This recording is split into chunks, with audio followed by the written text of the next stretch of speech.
uwe owuphula ngezenzo zakho kodwa awushintsha umthetho ukuthi wena awugcina umthetho. Amen. Hallelujah.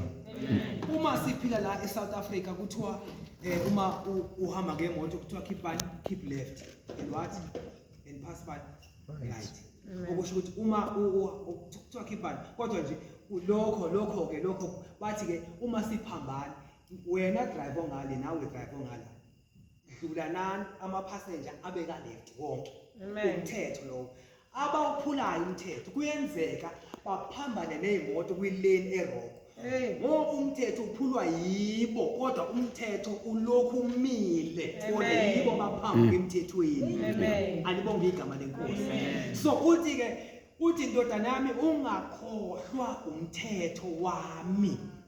Uthi noma ngabe yikuphi la ukhona kodwa ukhumbule ukuthi umthetho ubaba ubeka yilo ukuthi angikwenzi mina lokhu.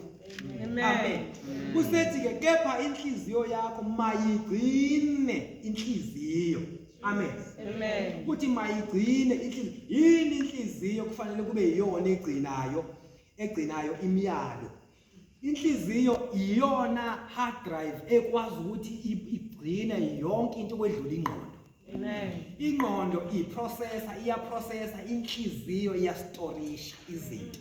Amen. Uthi Paul mayikuthi mawubekini lo mqondo okuyi nobani uKristu ubani uJesu. Amen. Okusho ukuthi umqondo kulula ukuthi umqondo ureprogram umqondo. Kodwa inhliziyo kunzima ukuprogram inhliziyo uma isihlale ya-installa leyo software esuyi-installile. Kudepend ukuthi yini egcinekile enhliziyweni, yini etshaleke enhliziyweni. Amen. Ubungozi ke bezinto ezigcinwa inhliziyo zimbili. Kuya ngokuthi kuhle yini okugcinayo noma kubi okugcinayo. And imigcino yonke egcinwa inhliziyo ayiphelele enhliziyweni. Ikapakela igcine isizala i-character yakho. I-character yomuntu izalwa izinto ayigcinayo enhliziyweni. Ayizalwa izinto adlule kuzona. Izalwa ukuthi udlulile kuzona kodwa wayesehlala yini kuzona noma wayidedela enhliziyweni. Uma ngabe engazidedelanga enhliziyweni kuphenduka lokho kube impilo yakhe ayiphilayo. Amen. Kwenzeka umqondo ukhohlwe kodwa inhliziyo kunzima ukuthi idedele amafayili esiwafaka emashalofini. Kumsebenzi omkhulu ingakho kwesinye isikhathi umuntu athi hey kona ngiyakhumbula kodwa ngikhumbuli kahle ngoba into ehleli la imemory yayisemqondweni.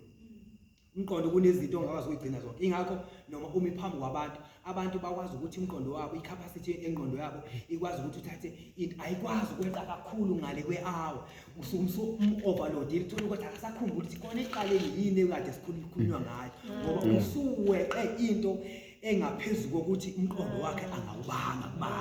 Amen.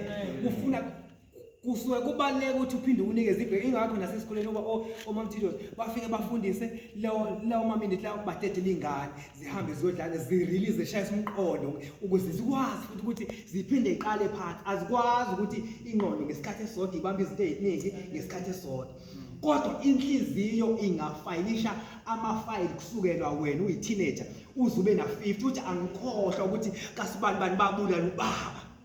Amen. So ileyo nto ke inhliziyo ke enza ukuthi nendlela yakho ohamba ngayo necharacter yakho nesimilo sakho sizalwa inhliziyo ukuthi yini oyigcinayo. Ingakho ethi ke kepha inhliziyo yakho mayigcine imiyalo whatever eyobuyala engakugcina enhliziyweni. Hallelujah.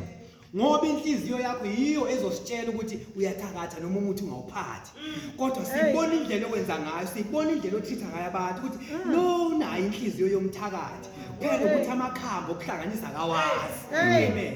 Yikho abantu uma bebona isimilo sakho bathi waziwa nenhliziyo yempi akekho akwayivula wabona ububi bayo kodwa hayi angathi ne-chicken pox kodwa babona isimilo sayo ukuthi le eyokuthakatha lenhliziyo. Babuka indlela okhuluma ngayo, babuka